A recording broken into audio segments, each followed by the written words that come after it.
මේ මෛත්‍රිය දියුණු කරගන්නේ කොහොමද කියන එක ඉතා වැදගත් කාරණයක්.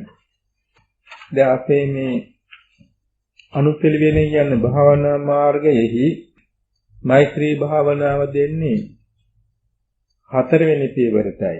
ආනාපාන සතිය දීලා ද්වක්ඛින්සාකාර ධ්‍යාන ලබා දීලා ඕදාති කසනේ ධ්‍යාන ලබා දීලා මෛත්‍රියට හැරෙන්නේ. එතකොටයි ඒක අංග සම්පූර්ණ වඩන්න පහසු වෙන්නේ. නමුත් ඒකේ සැලැස්ම මෛත්‍රී වඩන ආකාරය දැනගෙන සිටීම ප්‍රයෝජනයි. මෛත්‍රී කියන්නේ සිතේ මෘදු බව. මිද සිනීහනේ කියන ධාතුවකින් මෙත්ති මෙත්තා මෙත්තායනා කියන පදේ හැදෙනවා. සිනීහනේ කියන්නේ මෘදු භාවය. මෘදු භාවයෙහි තමයි මිද ධාතුව වැටෙන්නේ. එයින් හැදෙන පදේ මෙත්ති මෙත්තා මෙත්තායනා කියන පද හැදෙනවා.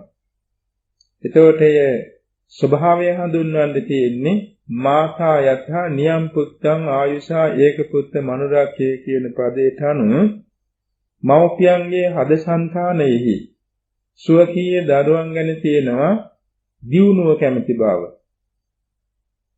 දරුවක කුස පිරිසිදුගත දාසේ පටන් මේ දෙමව්පියන් හිතේ පුදුමාකාර මෛත්‍රියක් පහළ වෙනවා.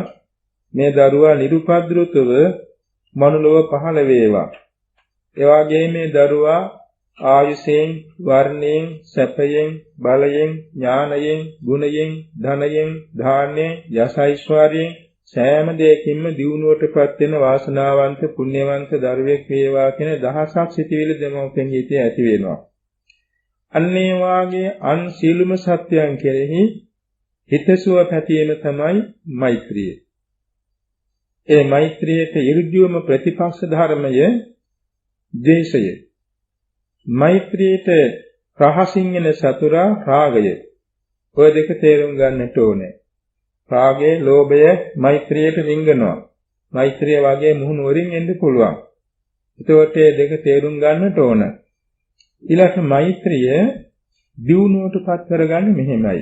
දැන් විසුද්ධි මාර්ගය, පටිසම්භිදා මග්ග පාළිය, විභංග පාළි ආදී තැන්වල බොහෝම සවිස්තරව මෛත්‍රී දේශනාව විස්තර කරනවා. මෛත්‍රිය වඩන්න ඕන අනුපිළිවෙලක් තියෙනවා. අත්තනි හිත මජ්ජත්තේ අහිතේත චතුබ්බිධි සමම් පරිතිමෙච්ඡාය සබ්බාවන්තං සදේශ. එතකොට තමාය, හිතවතාය, මදහතාය, අහිතවතාය කියන ක්‍රම හතරක් තියෙනවා. අනුපිළිවෙලක්. මෙතන හිතවතා කියන්නේ ගරු කටයුතු හිතවන්තී. දරුවන්ට දෙමව්පියෝ, ශිෂ්‍යයන්ට ගුරුවරු. ඔය වාගේ Taman උපකාර කළ ස්වභාවයෙන්ම හිත මුරුදු වෙන හිතුව පමණින්ම ඒ සම්බන්ධ හිත මුරුදු වෙන කෙනෙක් වන ඉස්සලා ගන්න. Tamanට මේ කරගන්නේ තමා මෙන් කියලා සාක්ෂි පිණිසයි. Tamanට මේ කිරීමෙන් ධ්‍යානයක් ලැබෙන්නේ තමාහා සමානව අනේ අයටත් මෛත්‍රී පිහිටාවා කියා ගන්නයි Tamanට මෛත්‍රී කරන්නේ. ඉස්සර වෙලා අපි දැන් අර වගේ සීලය පිරිසිදු කරගෙන වාඩි වෙලා සුවසේ වාඩි වෙලා අර පූර්ව කෘත්‍ය සම්පාදනය කරගෙන තමන්ට තමන් මෛත්‍රී කරගන්නවා. පාලි භාෂාව දන්න කෙනෙක් නම් අහං අවේරෝ හෝමි අභ්‍යාපජ්ජෝ හෝමි අනීගෝ හෝමි සුඛී යත්තානම් පරිහරාමි කියන එක 7-8 සැරයක් තමන්ට හිතින් කියා ගන්නවා. ඒකේ සිංහල තේරුම මම වෛර නොවේමි, මම තරහ නොවේමි, මම නිදුක් නිරෝගී වෙමි, මම සුවපත් වෙමි කියන තේරුමයි. හැබැයි ජීවත් වෙන කෙනෙක් ඕන මෛත්‍රියට අරමුණු කරගන්න. මව්පියන් අතර කෙනෙක් මේ පරලෝක ගිහිල්ලා නම් ඒ අරමුණ ගන්නෙ නැහැ. ඒකෙන් සමාධි වෙන්නේ නැහැ. මෛත්‍රී කරන්න එපා කියනවා නෙමෙයි. ඒකෙන් සමාධි වෙන්නේ නැහැ. ඉස්සර එක ස්වාමීන් වහන්සේ නමක් තමන්ගේ උපාධ්‍යාන වහන්සේ අරමුණු කොටගෙන මෛත්‍රී ධ්‍යාන පුරුදු කරගෙන හිටියා. එක දවසක් ඒවත් ස්ථාන වෙන ස්ථානෙක ඉන්නේ. එක දවසක් මෛත්‍රී වඩන්න හදනවා ධ්‍යාන වෙන්නේ සමාධි ඉන්න බෑ.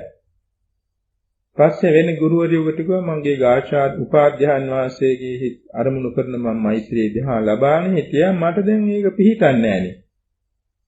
පස්සේ මේ කිව්වා බලන්න උන්වහන්සේගේ ජීවත් වෙනවද නැද්ද කියලා. බැලුවා අපවත් වෙලා. අර ධ්‍යාලාභියාගේ වුණ සමාධිය වෙන්නේ ජීවත් නැති කෙනෙක් අරමුණු කළොත්. ඒකයි ජීවත් වෙන්න කෙනෙක් ගන්න. දැන් අපි හිතමු තමන්ගේ මව්පිය දෙන්න ජීවත් වෙ ඉන්නවා. මේ මව්පිය දෙන්නගෙන් වඩාත්ම තමන් වෙනුවෙන් දුක් විඳලා තියෙන අනුග්‍රහ කළා තියෙන මව. ඉතින් ඒ දෙන්න සමාන සීලවන්ත වුණත් මව වැඩියෙන් දරුවන් කෙරෙහි කැප වෙලා තියෙන නිසා මව ඉස්සරහට හිතින් ගන්නවා. ඉස්සරහට හිතින් අරගෙන බොහෝම සතුටු මොහොනින් ඉන්න බව හිතින් අරමුණු කරලා දැන් මේ මෑණියෝ නැත්තම් අම්මා වෛර නොවේවා එක වචනයක් අරගෙන බොහෝ වේලාවක් ඒකේ හිතින් ආවර්ජන කරන්න ඕන. අර ආනාපාන ධ්‍යානාදී ලබාන හිතේ කෙනෙකුට ඉක්මනින්ම සමාධිය ලැබෙනවා. එහෙම නැත්නම් ඉතින් බොහෝ වෙලාවක් හිතින් ඒක අරමුණු කරන්න ඕන.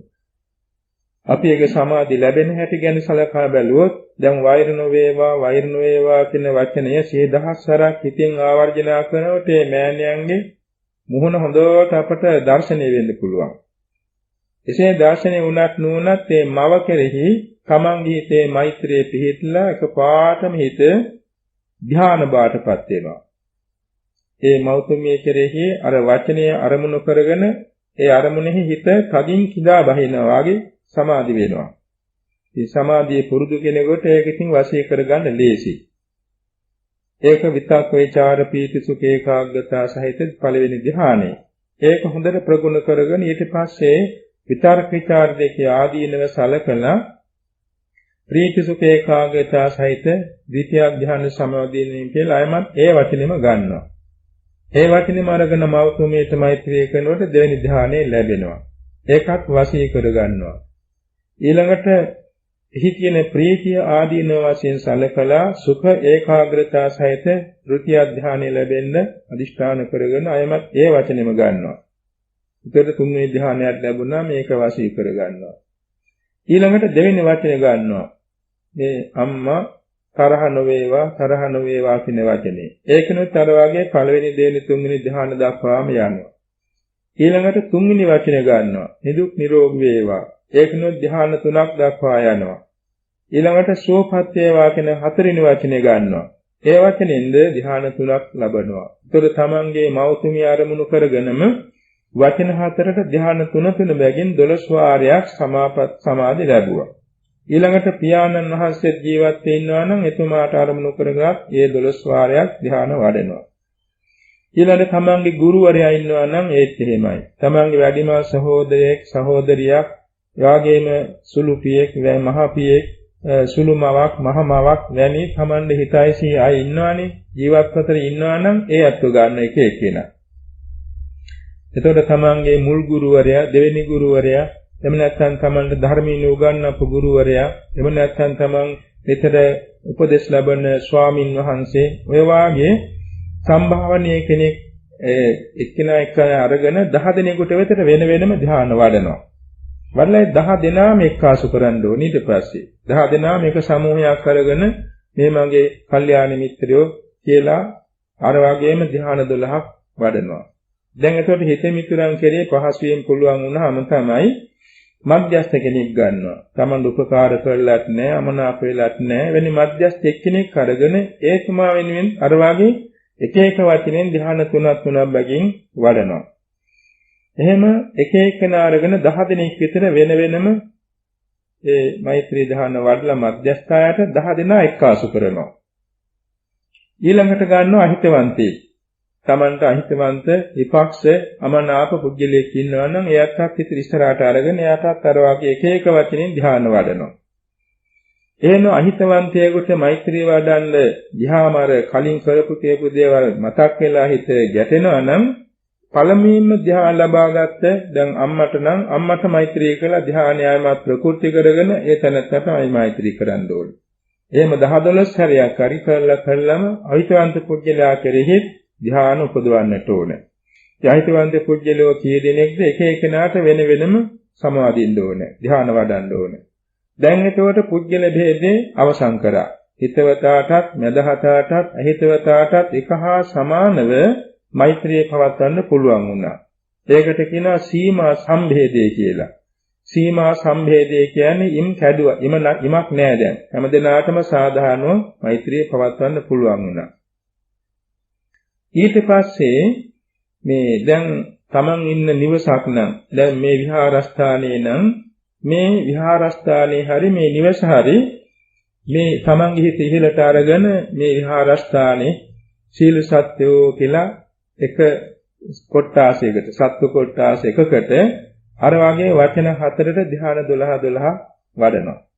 ඊළඟ සීල ප්‍රාණීහු. එතකොට මේ නිවසේ නැත්නම් මේ විහාරයේ සීල ප්‍රාණීහු. එයත් කන්නක් 12 වරයි. සීල භූතයෝ, සීල පුජ්‍යලයෝ, සීල ආත්භාවයත්තු, සීල ස්ත්‍රීහු, සීල පුරුෂයෝ, සීල ආර්යෝ, සීල අනාර්යෝ, සීල දෙවියෝ, සීල මිනිස්යෝ, සීල විනිපාතිකයෝ කියලා කොටස් 12ක් තියෙනවා.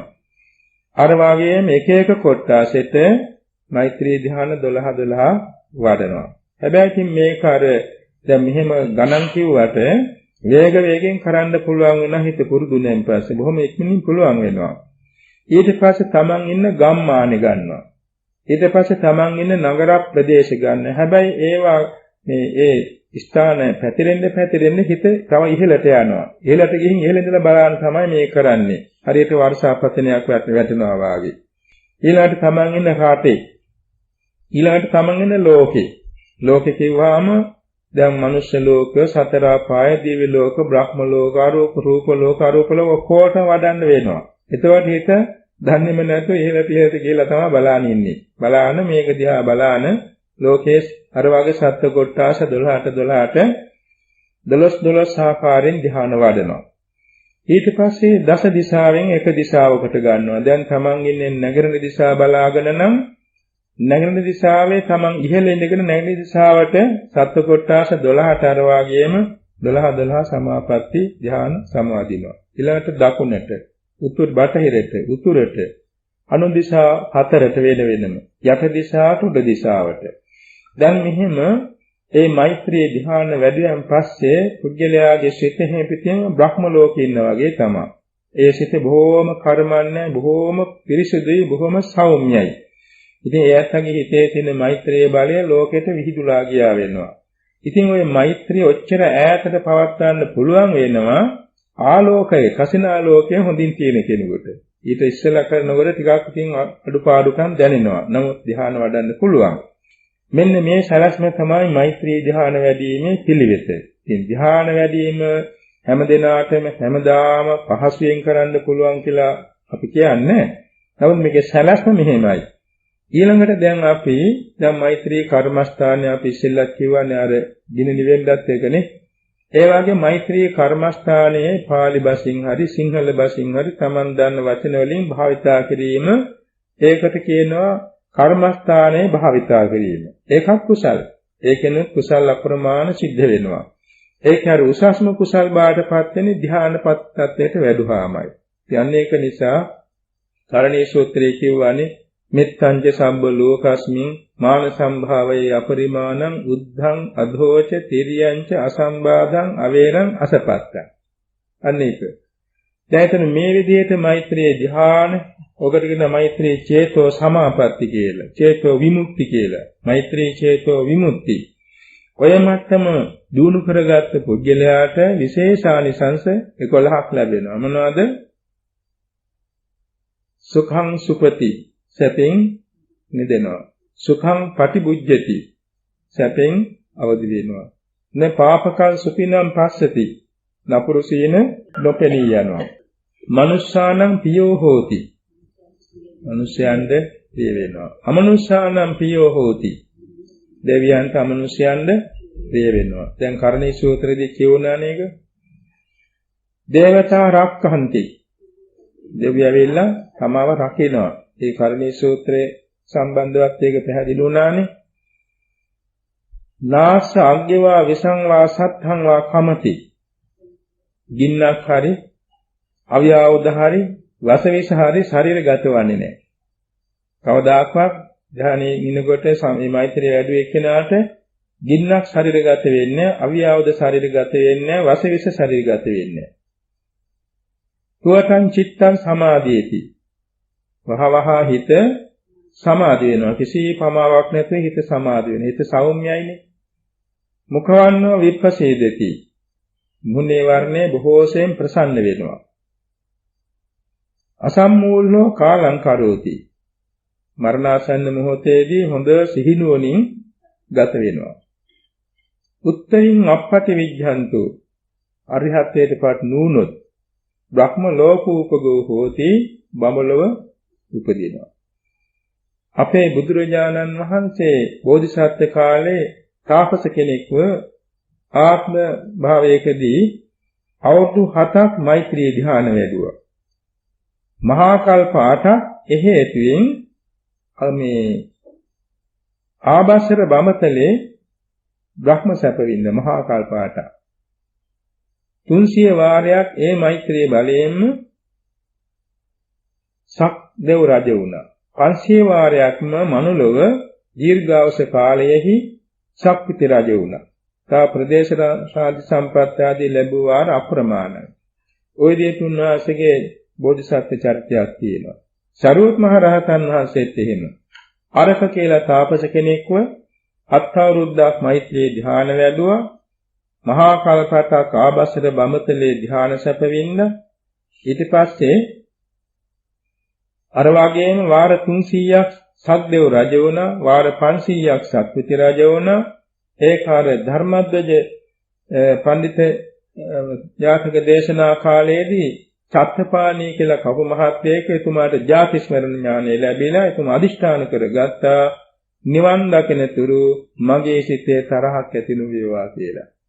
ඉතින් උන්වහන්සේමයි ඒ සරුවත් මහ රහතන් වහන්සේ රහත් වෙනතුරු තරහ නැහැ. බොහෝම හිත පිරිසුදුයි. අන්න ඒ වාගේ මෛත්‍රී ආනිශාස සසර ගමනටත් ප්‍රයෝජන වෙනවා. නිවන් දකින්න අතිශයින් ප්‍රයෝජන වෙනවා. පාරමිතාවක් වෙනවා. නිසා මෛත්‍රී පාරමිතාවෙන් අගතන්පත් වූ ශාන්තිනායකයන් වහන්සේගේ මෛත්‍රී පාරමිතානුභව බලයෙන් අපේ సంతාන තුලටත් මෛත්‍රී ධ්‍යාන මට්ටමටම මෛත්‍රී ධ්‍යාන දිනු කරගන්න ලැබේවා. ඒ මෛත්‍රී පාරමිතාව මුදුන් පමුණවාගෙන සතු බෝධියෙන් ලෝකෝත්තර නිර්වාණ ආදිගමනයේ පිණිස හේතු වාසනා වේවා